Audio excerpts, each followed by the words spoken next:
अब तक आपने देखा मिर्जा की दोनों बकरियों गुलाबो सिताबो ने अपनी अपनी कहानियां सुनाई। टेंशन के कारण ऐसा पहली बार ही था जब मिर्जा दोनों के लिए पूरे चारे का इंतजाम करना भूल गए थे। गुलाबो सिताबो ने लड़ने झगड़ने की जगह हालात से निपटने की अपनी तरकीब निकाली। आखिर समझदारी इसी को तो कहते हैं। पहले गुलाबो ने भेड़ियों की जोड़ी को मात देने की कहानी सुनाई, फिर सिताबो ने अपनी चालाकी का किस्सा सुनाया। दोनों अब भी मिर्जा के मकान के बाहर ही बैठी थी। अब बारी गुलाबो की थी कहानी सुनाने की, लेकिन तब तक मिर्जा लौट आए। परेशानी उनके चेहरे पर साफ झलक रही थी। हो भी क्यों ना, बुजुर्ग मिर्जा को हवेली औने पौने दाम पर बेचने को मजबूर किया जा रहा था। मिर्जा हवेली बेचना नहीं चाहते थे, पर एक चालाक और दुष्ट प्रॉपर्टी डीलर ने मिर्जा से पेपर पर धोखे से साइन करा लिए थे। अब उन्हीं कागजों के दम पर वो प्रॉपर्टी डीलर हवेली हथियाना चाहता था। बेचारी बकरियां क्या कर पाती, सिर्फ मिर्जा की तकलीफ सुना करती थी। मिर्जा अपने सारे किस्से बकरियों को सुनाया करते थे, लेकिन क्या वाकई दोनों बेचारी थीं? बहन, मिर्जा की परेशानी अब देखी नहीं जाती। हाँ बहन, मन तो कर रहा है उस दुष्ट प्रॉपर्टी डीलर को सींग मार दूं। पर सही मौका तो मिले। अभी तो बंधे बंधे हम कर भी क्या सकते हैं। हाँ बहन, बात तो सही है। दोनों के बीच बातचीत चल रही थी। इतने में मिर्जा वहां पहुंचे। अरे, दोनों ने अब तक घास नहीं खाई। कमाल है, इतनी सी घास छोड़कर गया था, वो भी बची हुई है। इतने में देखा तो प्रॉपर्टी डीलर भी आ गया। जवान सा था, उसका अपना टशन था, चेहरे पर दाढ़ी और चालाकी भरे तेवर। अरे मिर्जा साहब, कहाँ हैं? लीजिए मालिक, आपके कागज भी बनकर आ गए। आपको एक कॉपी देने आया था। लीजिए मालिक, और हाँ, आपको मकान के 40,000 रुपए भी देने आया हूं। पूरे 20 नोट हैं, 2-2 हजार के।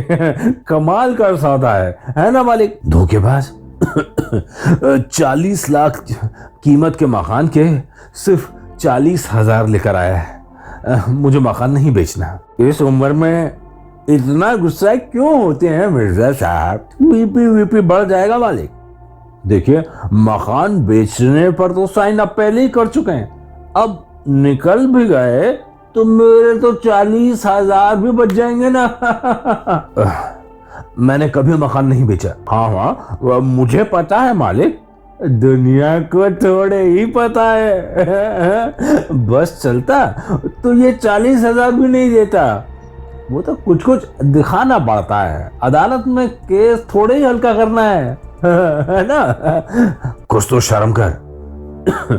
ऊपर वाला सब देख रहा है। ओह मालिक, ऊपर वाला देख रहा है। फिर तो मुझे देरी नहीं करनी चाहिए। अच्छा चलिए, शांति से बात करते हैं, बैठकर बात करते हैं। बताइए कितने हजार और दे दूं? आप ये हवेली खाली कर देंगे? प्रॉपर्टी डीलर अपना सामान वहीं दरवाजे के पास रखकर मिर्जा से बात करने में मशगूल हो गया। उसकी पीठ बकरियों की तरफ थी। बेचारी बकरियों के चेहरे पर चमक आ गई। दोनों की मुस्कान खिल गई। बेचारी क्या कर पाती। दोनों ने चबड़ चबड़ चबाना शुरू कर दिया। लेकिन इस बार खाने में वो घास नहीं थी जो सामने पड़ी थी, बल्कि वो कागज थे जो प्रॉपर्टी डीलर छोड़ कर गया था।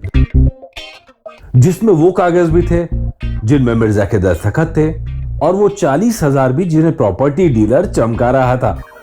दोनों चबाने में एक्सपर्ट मिनटों में चबा गईं। दोनों चबा गईं सारी की सारी साजिश के पन्ने। बस फिर वही हुआ जो होना था।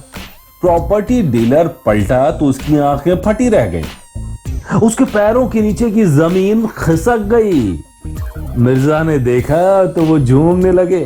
अब प्रॉपर्टी डीलर पागल बना फिर रहा है और लोगों से कह रहा है, बकरियां हवेली चढ़ गई।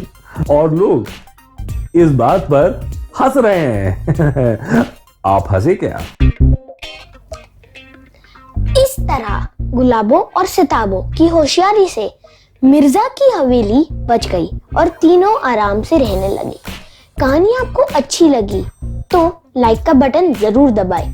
प्लीज हमारे चैनल #कहानी टाइम को सब्सक्राइब करें और बेल आइकन भी दबाएं ताकि नई कहानियां आपको सबसे पहले मिल सके।